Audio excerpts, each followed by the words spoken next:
Right, we are back with the BRX02. It has been months.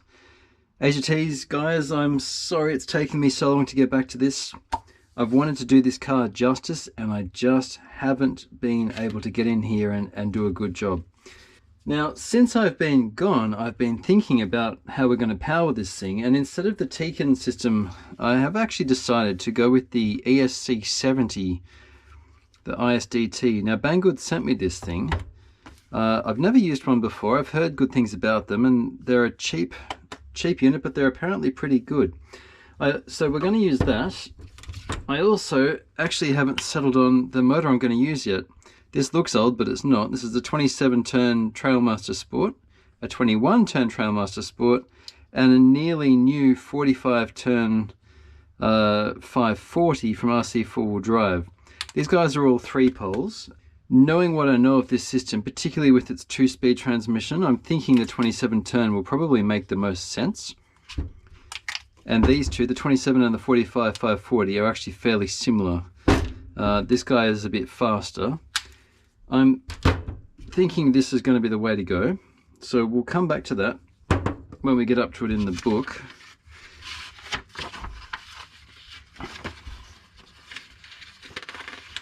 As you can see, we don't build the transmission for a little while yet. We'll hopefully get to this today.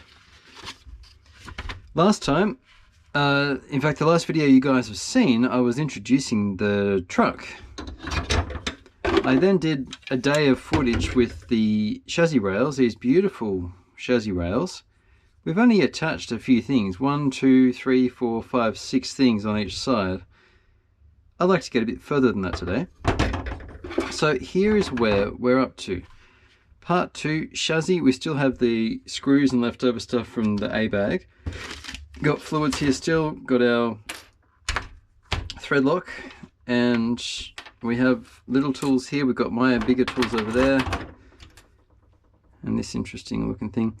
Anyway, let's get to it. So what we need today are the bits that are going to go across. So there's cross members, skid plate, servo mount, mini servo mount, and I have, what do we got here? There's the winch mounting kit. That's got its own stuff that goes with the winch.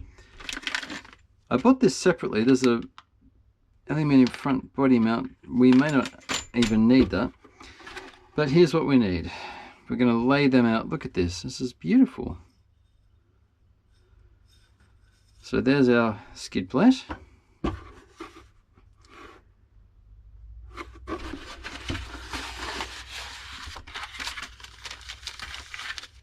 It's been so long, I kind of need to refamiliarize myself. And having been playing with suspension from different kits and coming back to this, the way Boom Racing does their leaf suspension, gosh, it's nice. It's so much nicer. This is just fun. Okay, this one's now. I'll go there.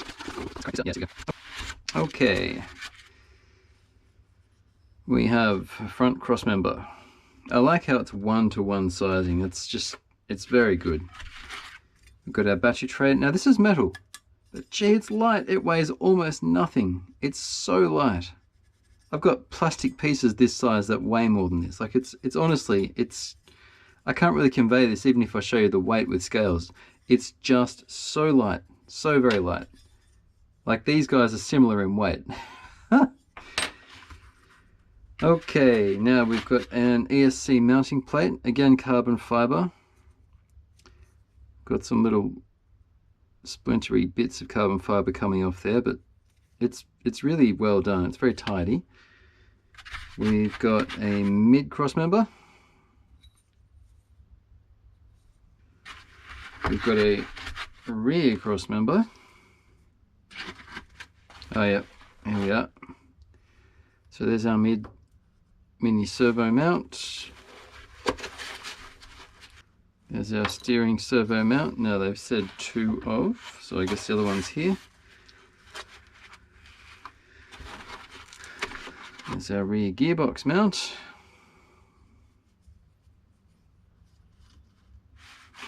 That looks like that for this page. Still a bunch of shiny metal goodness. The quality in this kit, it's honestly, it's unlike anything else. It's so nice. Right, and we're using, let's just remind ourselves of screw sizes here. It really has been a little while. So we're using 4 of, no, not those. Where are my tweezers?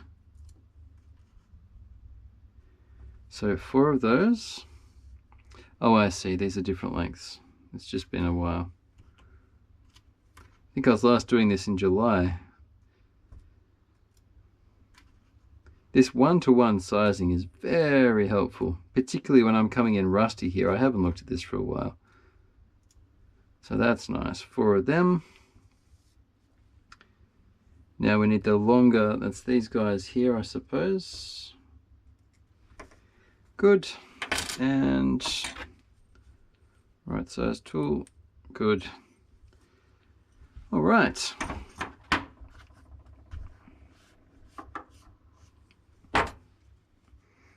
Get our trusty thread lock out again. Oof, I kind of dried in a funny way. Okay, we'll go from the front, I suppose.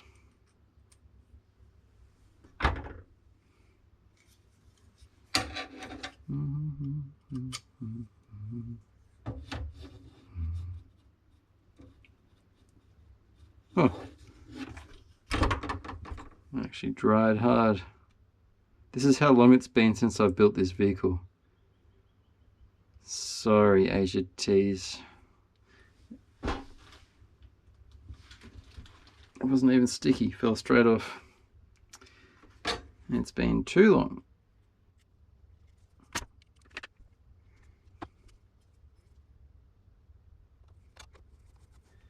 I really love, we've just loosely done one screw up, and look how nicely keyed that is all together.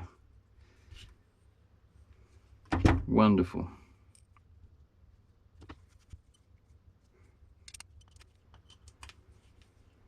It's largely self-aligning, but I pressed it flat because there was a little bit of lateral movement. So when we do the other side, it'll be the same. Right, now this is dots away from this side, and that's 1, 2, 3, 4, 5, and it's the rear 2, so it's those 2 there with the dots on the other side. And this is the 10s, which is the shorter ones. It's from the rear, so 1 and 2, so there we go. I noticed the 6x6 BRX02, oh that was way too much. I noticed the 6x6 BRX02 is now available for purchase, as well as the upgrade kit for this thing. I don't really need another one, although having built this, I'll tell you what, that the BRX02 6x6 kit is probably going to be the nicest engineered of all the kits that are out there. I've said this before, but the BC08 is just a wonder of engineering. That's the Cross RC. It's, until now, been about the nicest kit I've ever built. Now the BRX01 gave that a run for its money, but I must say I expect the BRX02 6x6 is going to be right up there as far as a quality and well finished kit goes. Gee, it looks good. You know, even just talking about this, I'm kind of talking myself into it. It's not cheap, but wow, it looks nice. Now is it dry too? Yeah, it probably is. I'm using much more thread lock. Goodness me, I'm using much more thread lock than you need. You need the tiniest bit because it's got a capillary type action. It follows the threads, so once it's in, it's in. It really doesn't need much and it'll stick, because you just want to stop these screws vibrating out over time. There's not much movement there, so we'll just do them up. I think this system will self-correct anyway as we do stuff up. Man, this is nice. It doesn't weigh anything either. It's so light. I knew I'd regret having waited so long to come back to this, but oh, it's just so good. Now this has no preference for side, and it looks like it sits in just like that. Perfect. I've done something. Oh, it said 8, not 4. That was my mistake. There we go. That makes more sense.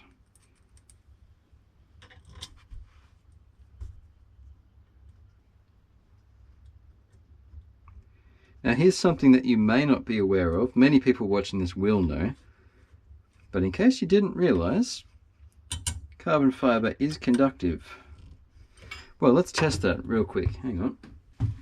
I've got this handy little soldering jig from Hobby King from a long time ago. And you can put your XT60s in there, and you can put bullet connectors in there. This will hold wires. It's just a handy little jig. But on to continuity there. One thing that... now this is continuity. One thing I didn't appreciate was that it's conductive. So it beeps when there's a connection, so metal to metal. Right? Oh, I'm so pleased to be wrong. Oh no, I'm not wrong. Ah, so there's a treatment on that. So on the side of this it'll be conductive. Okay, maybe not.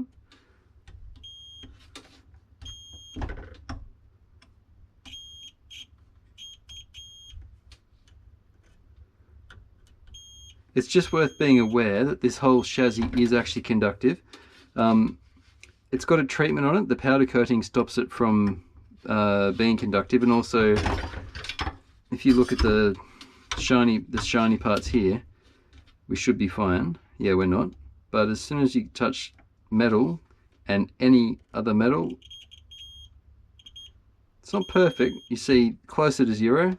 0 means no resistance and 1 means full resistance. So like on paper, no change, right? Skin is also got plenty of natural resistance in it. But I'm noticing here, see, it's not 0. But if I scratch this down a bit, scratch the paint off, those numbers there will get close to 0. So just touching the bare untreated layers, it's conductive, but on the sides, not so much. But screw to screw, yes. Just be aware of that when you're working with carbon fiber. Now this jig has its protective covering, and to be fair, I didn't actually get a result out of it.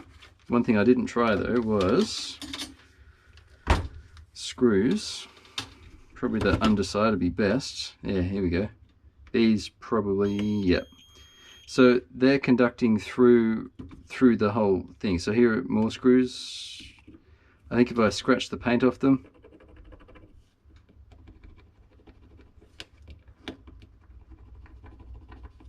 we should probably get a connection now. You can see there's current going through that.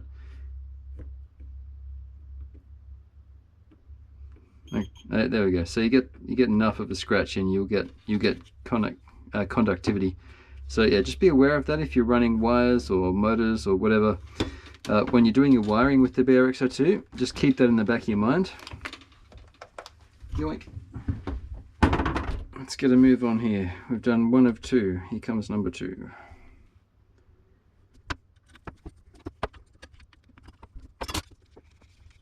Okay. 1, 2, 3, 4. 1, 2, 3, 4. Alignment's correct. Yes. So now we'll do the other side.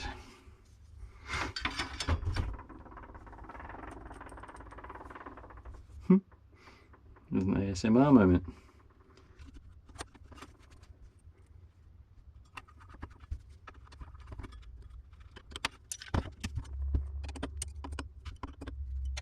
I'm just getting alignment right for both parts here.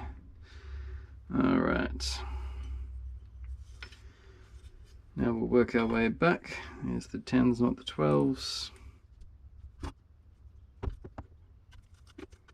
I'm still enjoying my BRX01.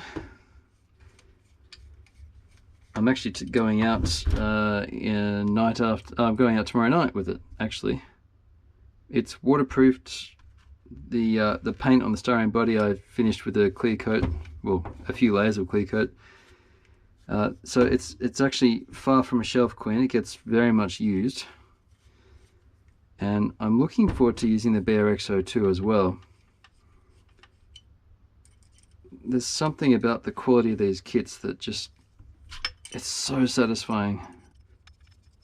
And since I worked on this last, I've actually built other kits, and I've been playing around with, I mean, right now I'm filming this during my deadbolt week. I've been showcasing and testing the axial deadbolt. Now that's pretty much the opposite to this thing as far as intended use and design and all the rest of it goes. It's plastic fantastic. You get a lot of truck for your money. Quite the opposite of a premium kit like the BRX02 here. Now the deadbolt and others of its ilk are great for getting started in the hobby, and the deadbolt's an underrated machine too. That thing is actually a performer. And my class 2 comp truck, even though it's a Bitzer, it's built from all sorts of different things, it most closely resembles a deadbolt in its geometry. I'm using AR44, modified AR44 axles on it too. So it's a real performer. Whereas this thing is just a beautiful example of precise engineering. It's so wonderful. But different machines for different uses, of course. And it's just nice to be back appreciating something that's just so precisely engineered. Everything's got a lovely keyed surface to mate with another surface. It's just a pleasure to be assembling, and we're just at the chassis level here. One little thing that's kind of, yeah, there we go, it's a nice frame. One thing that's kept me from doing this, oh look how rigid this is. I'm putting muscle into that. There's very little movement in it. Wonderful. Ah yes, my body selection, having gone with full leaves, to have a modern Defender body that wasn't leaf sprung, that's one thing that's kind of got me. I've been regretting not getting coils all around, or being able to get hold of an older body that is fully leaf sprung. And now we've finished the basic chassis.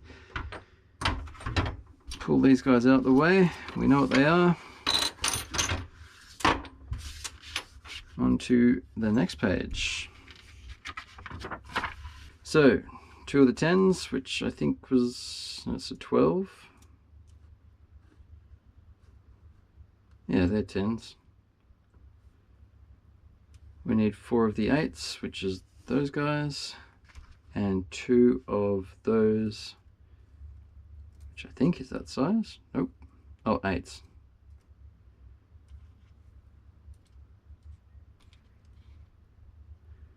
Well, that's weird. That says M3 by 8.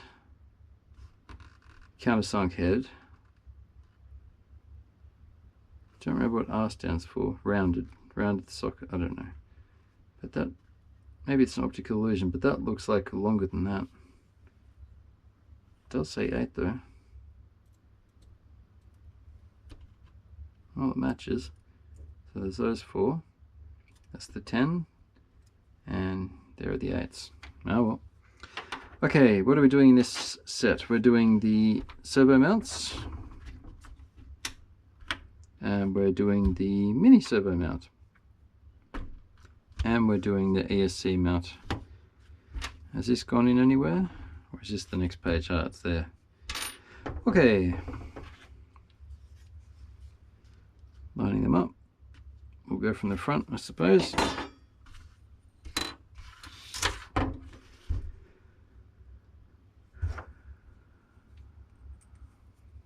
Now these are the same both sides. Yeah, no, they're not. Okay, so we want the close by holes.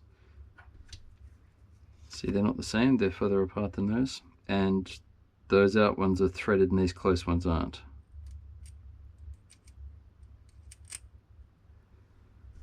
Alright. You'd soon work it out if you got it wrong, because they only go one way.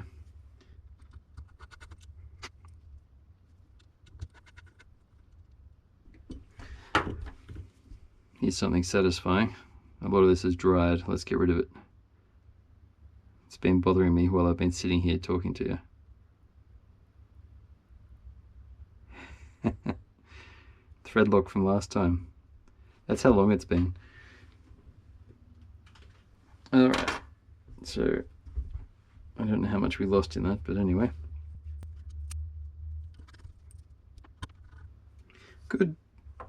Next, mini servo mount goes in the 2 holes exactly in front of there, and goes like that. It's using the M3x10s.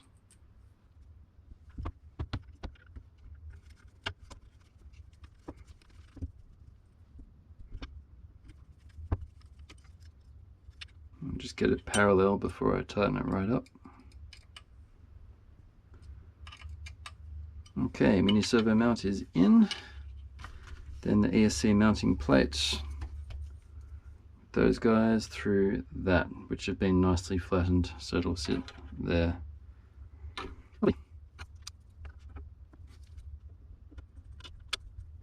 Just going to back it out till I feel it click, and as soon as it clicks then I'll go forward, and that way we're not cross-threading. We don't want to cross-thread any of these because having to retap the thread's going to suck. But because of the way it feels like they've been tapped and then they've been powder coated, there's a lot of varying resistance inside the threads there. Nothing wrong with that, it just means you've got to be aware that sometimes the resistance you feel as you do it up is just because of the powder coating, and you kind of got to go through it. But if you ignore it and use too much force when it's actually cross-threaded, you can wreck it up. So I'm just being extra cautious. Come on, line it up. There we go.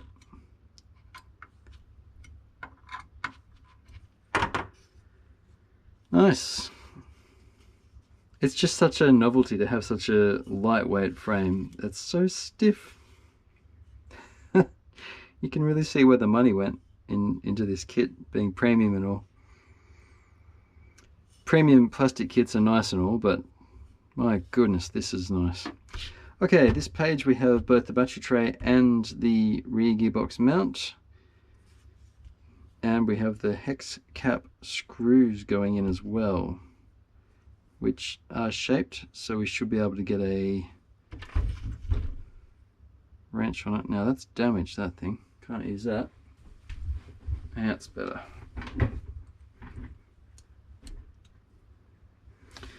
Right. Might do that first, actually.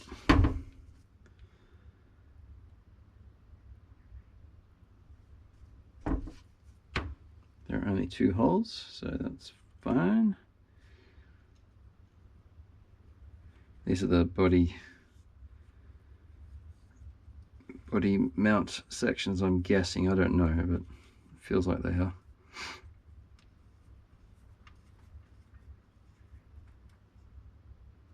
I've got a little leverage on this, being at kind of that it's long. Don't want to overdo it.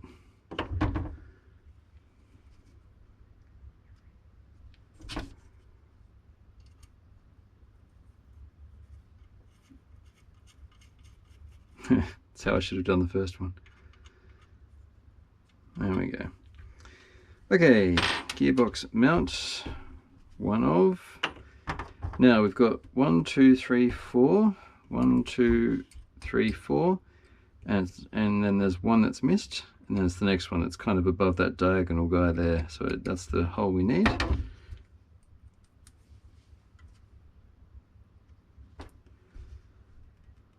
That guy there. Then alignment is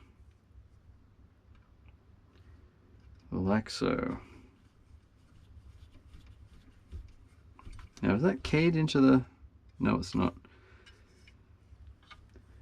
Okay, well it doesn't matter too much that this is held in by a single screw, because it says rear gearbox mount,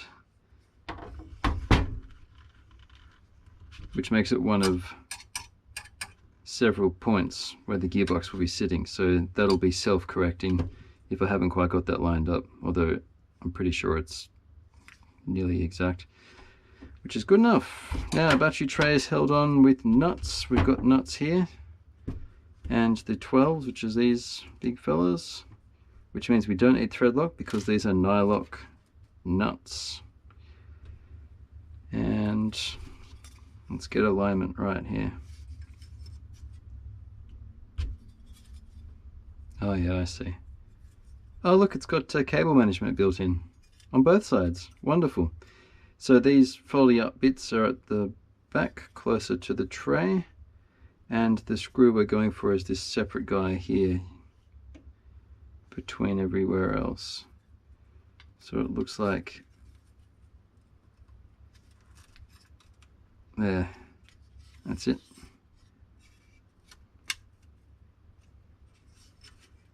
Done. Well, not done, but aligned.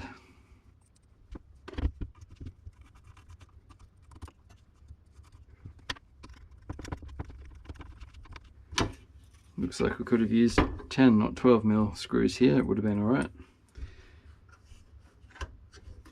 Not to worry.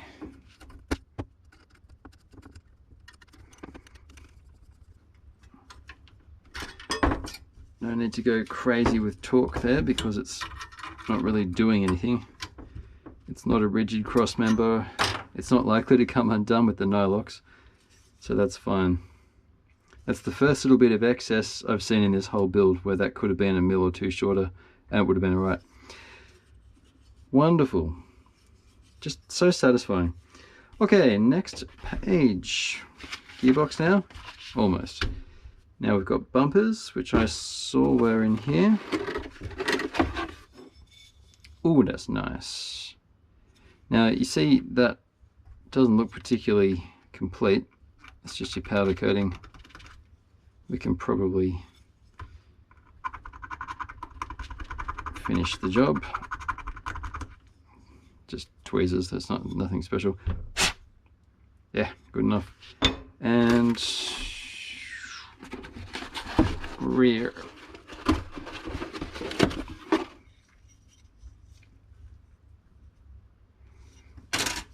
These are metal, but gee, they're light. Everything about this build is light. Okay, we've got these guys. Oh, I see, that were bumper mounts that we stuck on before.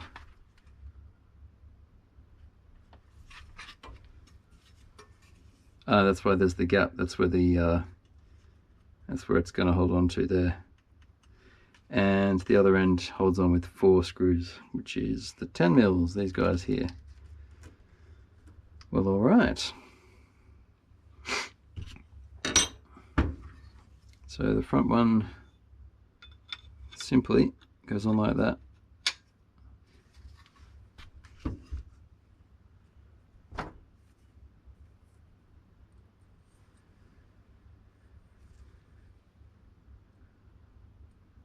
Oh, I thought that might happen. I was thinking, yeah, I might get away with it. No. Oh, Craig. Lost it. I can see it in there.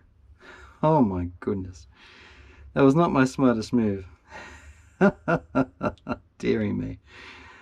Oh boy.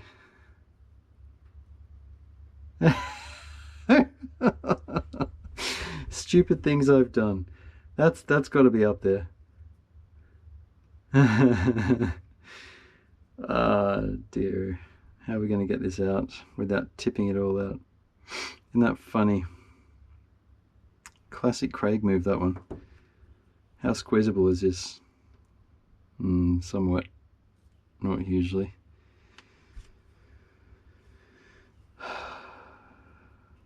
That's an entertaining mistake though, eh? Alright, I've got a nice flat bit here. We can hopefully not bust this apart and have it spew everywhere, because that would be even worse. Let's see if it's in there or not. Yeah, it is. It's alright. I know. Here's what we do. Centrifugal force on the end of my wrist.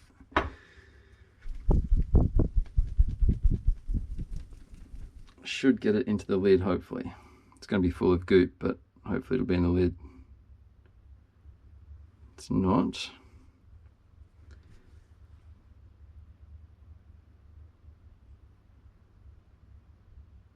I might just have to tip this out.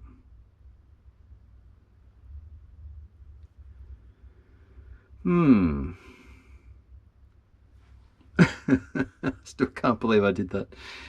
It was so obvious going in. And I just did it anyway. That's classic me, really. I say she'll be right and just go for it, and then usually it is right. Occasionally it's not. Okay, let's see. See if we can fish it out. Oh yeah, we can kind of see. I've been thinking about this, just how much we rely on visual input for our daily lives. And what a change it must be to be vision impaired after a life of vision. It's pretty important stuff, being able to see. Much of our brains are reserved for the visual processing. It'd just be interesting to see on an MRI what parts of my brain would be lighting up right now, because I can't see what I'm doing. I'm just going by feel, really.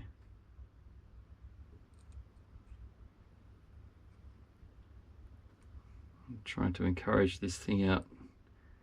I think I could feel it just now. My theory is that it's going to encourage the bit out with surface tension. Maybe. Oh, I had another good idea. Alright. Man, this could be a whole video. How do you get the metal bit out? I wonder if it's magnetic. Here we go. I'm pretty sure these are carbon steel, right? So they should be magnetic. Let's see. Yep. Well, alright. Can we encourage it out? Well, that tells you that it's in there, right? Yeah?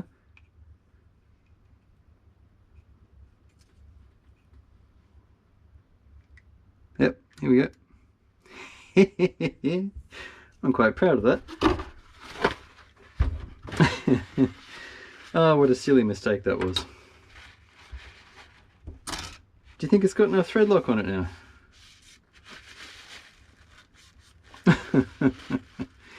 Oh dear.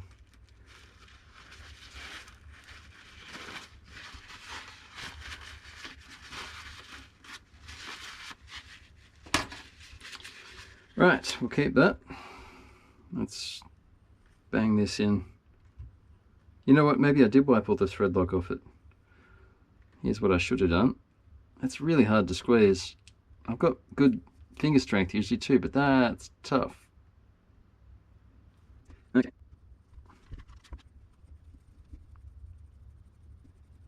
Now, how much movement is there in this thing? Minimal.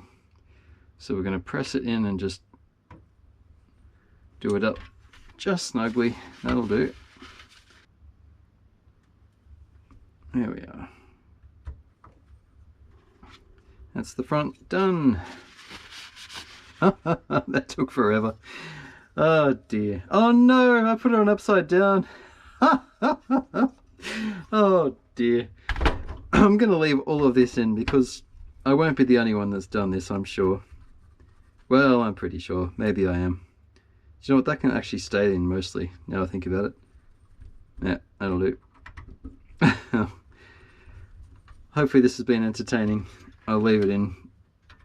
There we go. Silly boy. Don't feel too bad when you make little mistakes.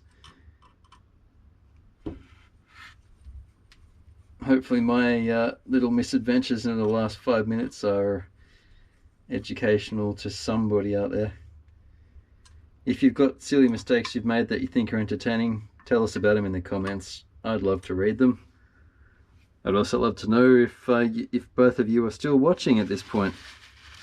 I don't know how many people are going to watch this thing through. I'm so late with this video. I'm sorry again, Asia Tees. I did say I would do this for you and it's just been a while.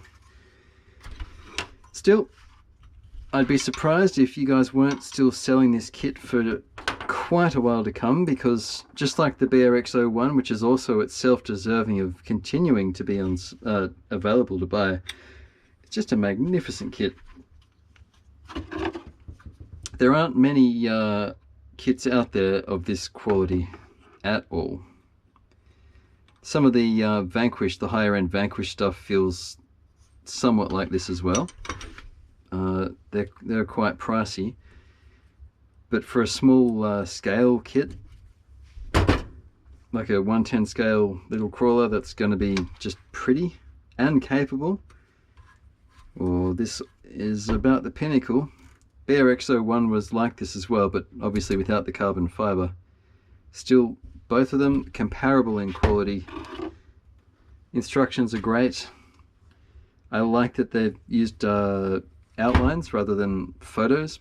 I like the Traxxas photos. That's the Traxxas method. A few others, I think Gmade have this too in some manuals.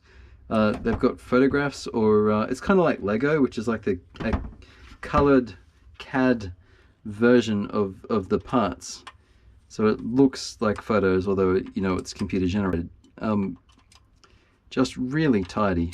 But I quite like these line drawings. They're very clear. It's very easy to see, like they're closed. They're not just open. And being three-dimensional, you can still get your alignment correct when you're actually paying attention. Yeah, it's a very nicely assembled manual. And the build process, having these multi-stack layers of foam. See, RC 4-wheel drive have done this. I built the Beast 2, the 6x6 Beast 2. That also was quite good, but the quality of the manual in this is, I'd say, arguably a bit better than that. I should pull out the manual so I can show you what I mean. Anyway, gearbox time. We need, that's a transfer case, Craig. Oh, look at that. So there's a screw holding it together. You can see where the cable is going to be, or the actuating arm for the 2-speed. Yeah, we'll crack this open and have a quick look at it. Wonderful. Gosh, I like the quality in this. And it's really light. Everything about this is light. Look, weight saving as well. But these things weigh almost nothing. Some kind of magnesium alloy, it feels like. Not that I know much. Oh yeah, we'll need this. Not that. It feels like gears. We'll leave the axles there for a minute. We'll leave the radio box and the motor mount in. We will need them, but not yet. Okay. J. And there's J.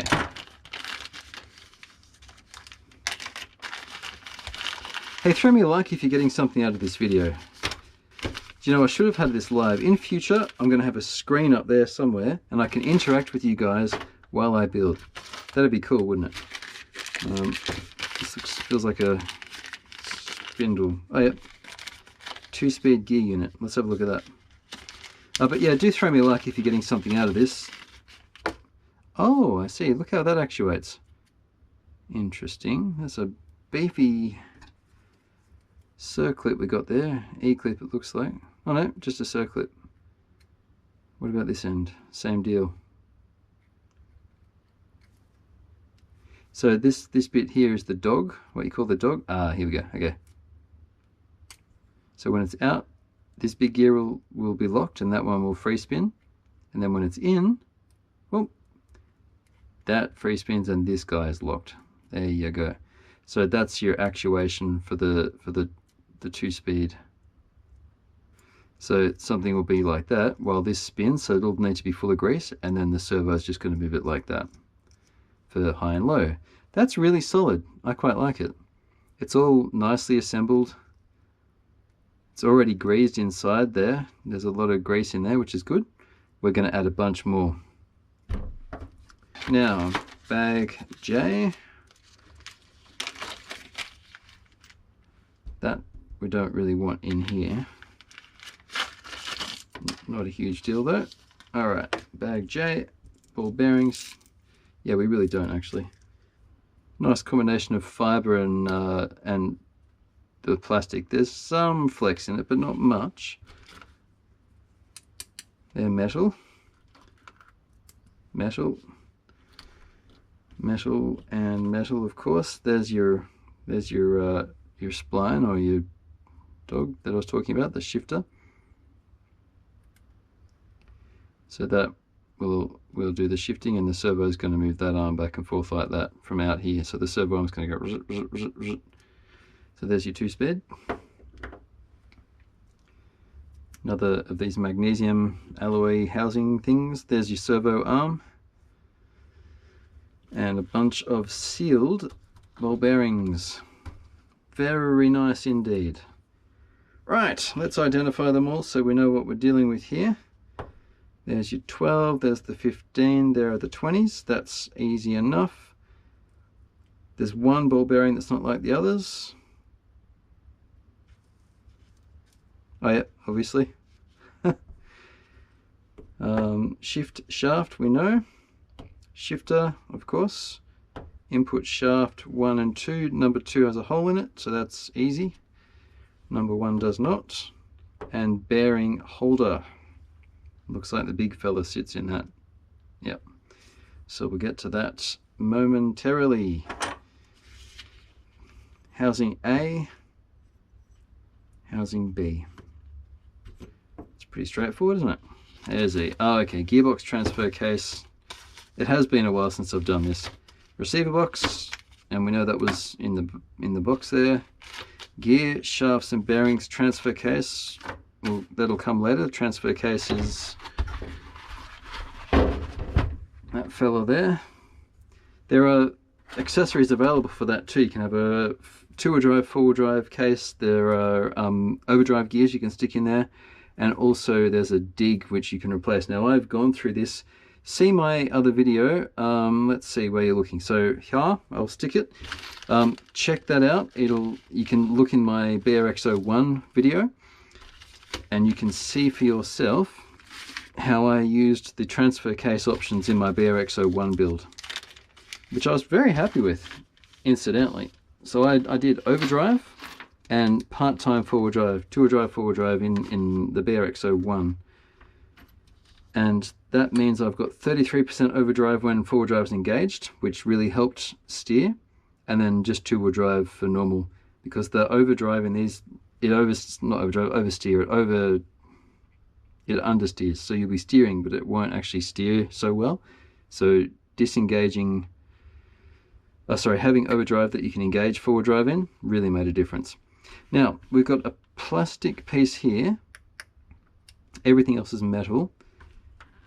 Must be careful not to use thread lock. Oh no, none of these are locking. They all lock into that, so you just got to be careful. Okay, so let's see how this works. 4.1, 4.2, 4.3, these steps. We've got grease in here. What do we got? Shock oil, don't need that yet. Yep. Silicone grease, that's your silicone. That's for later. And black graphite grease. Now I have a wonderful grease I like using. It's a lithium marine grease from Penrite, the Molly grease. We're going to use the Boom Racing recommended grease in this stuff, but it'll be similar. But that's the stuff we need for this part, so we'll leave him out. Or her. I don't know what gender the grease is. I think we're just going to say it. Right, housing A.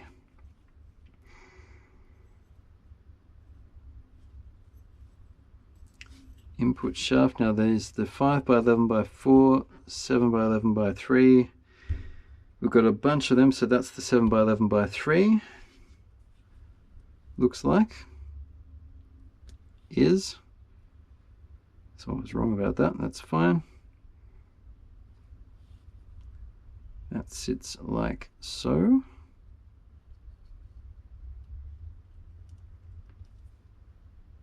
Well, that's not going anywhere. Fit the spur gear mount onto the spur gear by tightening the M2.5 countersunk screws. Exactly how I didn't just do it by pressing it in, although I prefer to press and then tighten with screws so that you're not using threads to torque. Now we've got a 2.5x8 screw in here somewhere. There it is. And then M2 by 5mm little fellas, and also countersunk heads, these guys. Oh, check. It's not those guys. Is it them? Yes, it's about teeny tiny. Okay, so that'll be second, so we're going to do them first, these little fellas. Now they're going into metal, but they're going through plastic. My gut feeling says we want thread lock. Let's just see how far through they go. They don't really pop up proud. I was thinking I might be able to squeeze a blip onto it and have it pull down.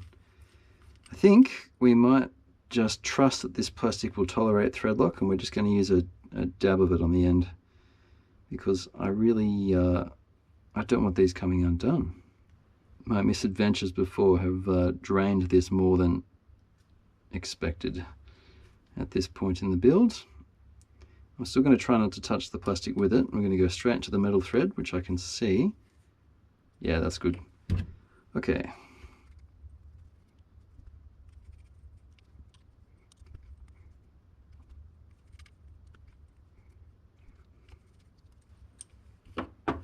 Right, that comes through, ready to go. Now you can see that that's keyed, and if you can't, that's how it's going to be. We need to put that through the housing, but what I'm going to do first is just very carefully, you know what, even better, we're going to do it like this.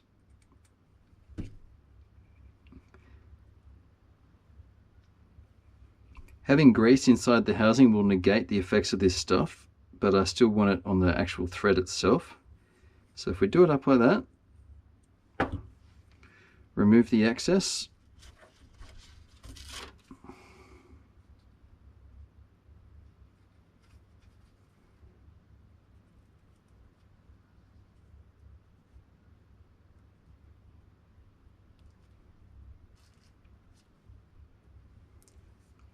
then undo it again. We now have thread lock all through the thread. We're going to just clear off around here just to make sure we're good, which we are. Top's clear, so we've got thread lock in there, and on that, this can now go through, and we can follow the instruction. 11x4, that guy goes like that. He goes through the housing like so.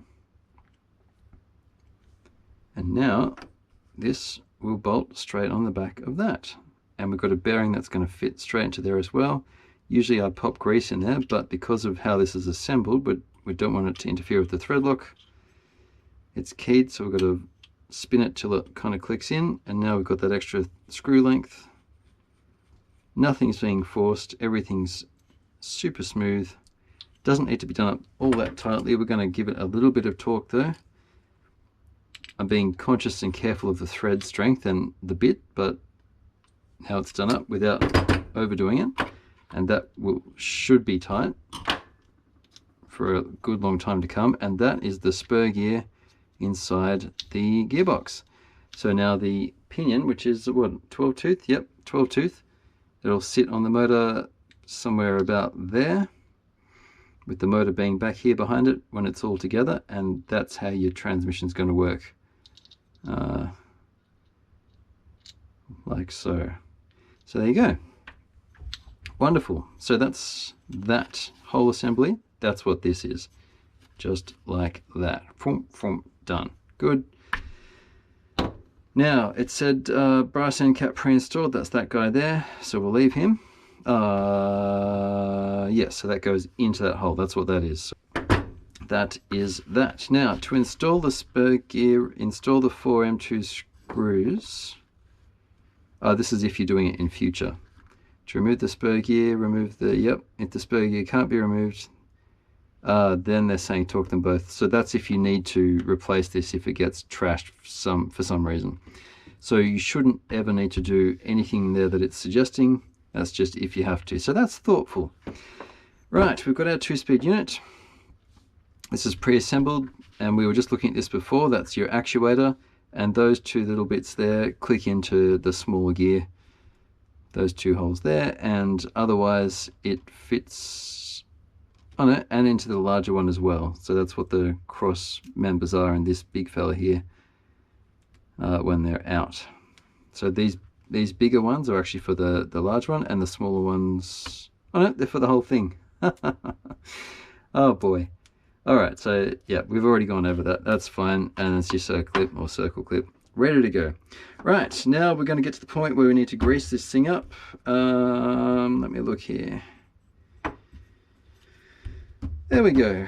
Okay, so we've got our body. This won't come on until the end, I don't think. We need to fit a bearing to the base, which would be this guy. I am a proponent of extra grease. Grease for everyone. That's a winner. Doesn't hurt ever to have more grease, especially on a moving part like this.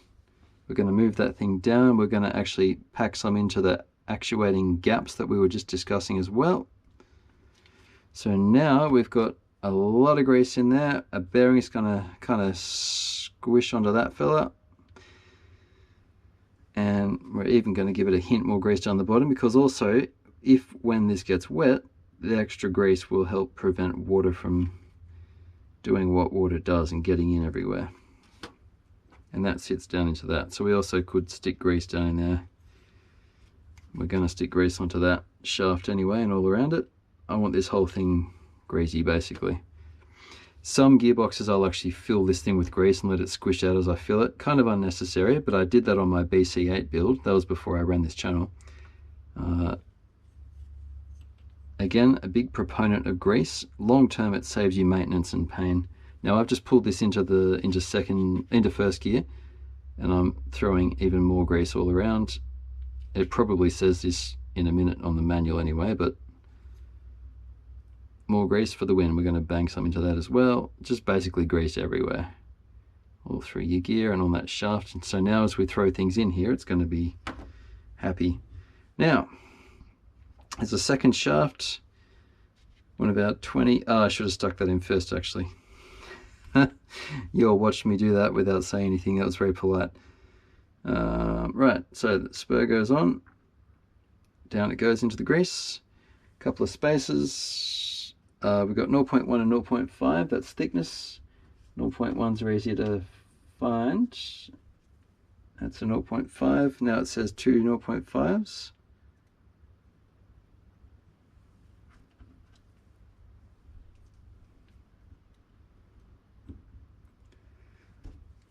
Doesn't hurt, so we'll bang some more grease into there as well. Again, no wrong answers with grease, just the only wrong answer is none. Otherwise you bang a heap in. Now there's a 12, which we remember was the smallest one, so he goes on top. And then they wanted 3 of the 0.1 mil spaces. Craig. Oh yeah, I was going to stop for a break, wasn't I? I'm not very good at doing that. 1, no, come on dude. Should have put the grease on after this.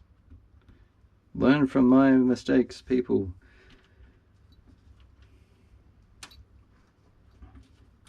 What do we got here? There, 5 mil. No, 0.5 mil, and that's a 0.1. And there we go. So we've got 3 of them in total now. And that's it for that. More grease, sure, why not? Doesn't hurt. Bit more in there, and now we can whack it all together. Oh, so satisfying. Look at that. Beautiful. Loves it. We'll reactuate that back down. Do some more.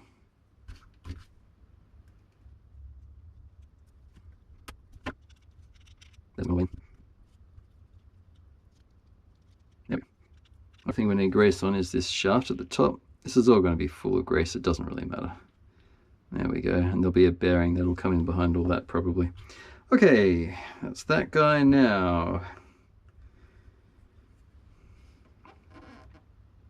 A bearing goes on that as expected. Fine, good.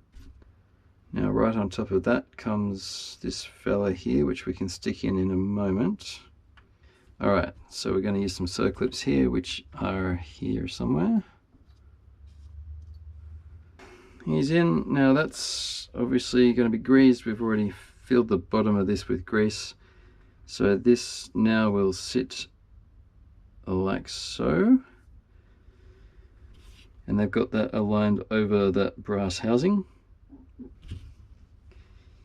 Now I see that shape there is keyed to that shape there. Before we do that, we're going to fill this guy up. That's the 15 and that's the 20 or 21, whatever it was. So we'll pop him on. Doesn't hurt to have a bit more grease inside on this shaft, actually, all the way up. There we go.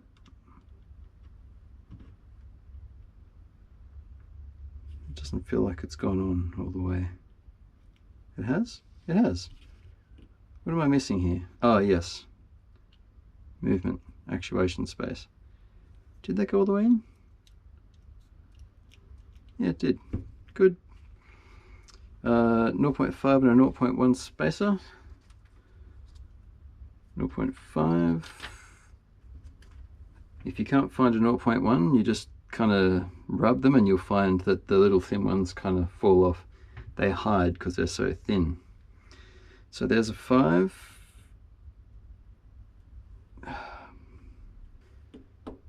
Another bearing on top. Doesn't hurt to throw some more grease in here.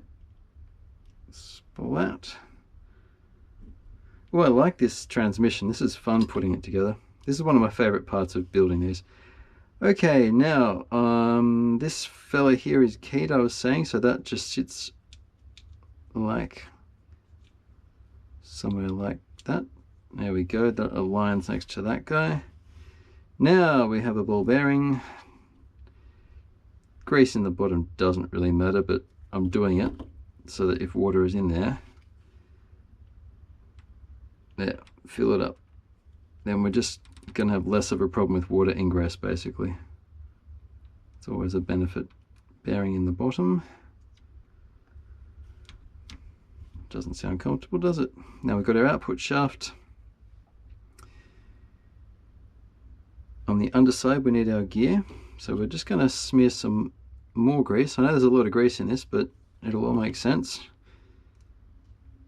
And full and empty, again, doesn't really matter, but we'll stick that on that side. 0.5 spacer. Sounds like something from a sci-fi book. You do not belong here, spacer. Alright, there we go. And then that will go into this, which I've just disturbed yet again. What a mess, Craig.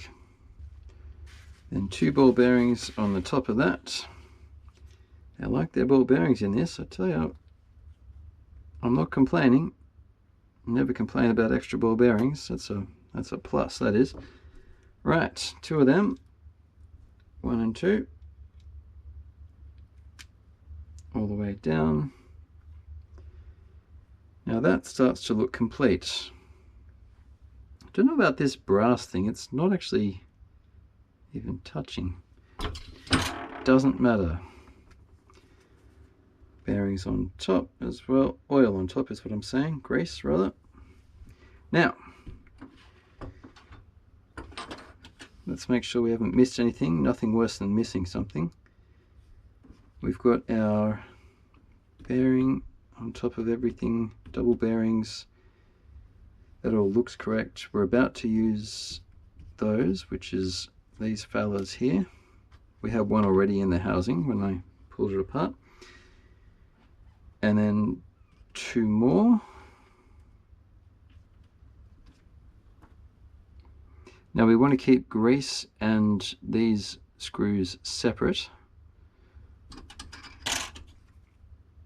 I do have the right size, don't I?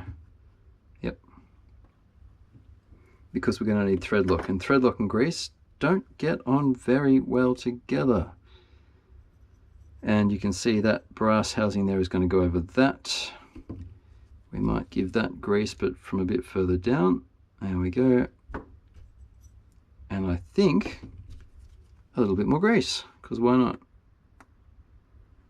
Again, I'm a big proponent of grease. Planning on running through wet, which I am, because water is just like the most fun part of RC. people say never ever run in water. Well, that's fine, but have you tried it? It's a hoot. Everything can be fixed, and maintenance is something you can actually learn to enjoy too. Oh, that's nice. It's so nice. So there's our actuation for the first and second.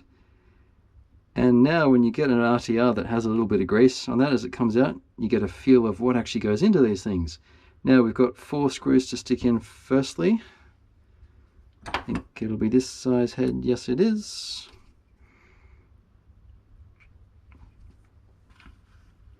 And they're all the same size. Yes, they are. Good. Right, in they go. I'm not doing these up tightly until I've got them all bedded, seated. Just to help with alignment, basically.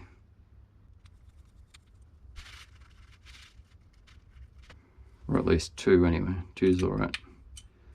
We'll just nip them up. There's something satisfying about building nice running gear that's just well designed. I really like it. And they go... Yep, they do. Good. Just making sure. Do you think we should have added more grease? I'm only half joking. I've built transmissions where I'll fill this thing up with grease. It's great for longevity as long as you get everything aligned the first time. If you ever need to pull anything apart for servicing, oh, that's not fun. Now this is really lightweight magnesium alloy housing, I'm guessing. I'm definitely not over torquing these screws. Some of the ones on the chassis I gave a little bit more muscle to. But a general rule of thumb when you're wrenching on anything is less is more. Because having to retap threads is no fun. I've had to do that on the oil sump on my Land Cruiser. Some ham-fisted mechanic got a bit excited and stripped it out. So we're in second at the moment because that's the smaller gear, making sure everything rotates smoothly. Then we pop it out to first.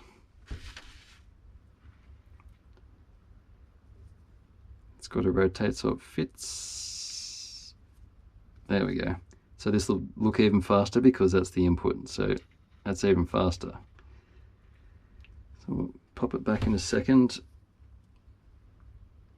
There we go. All right, well that works as it should.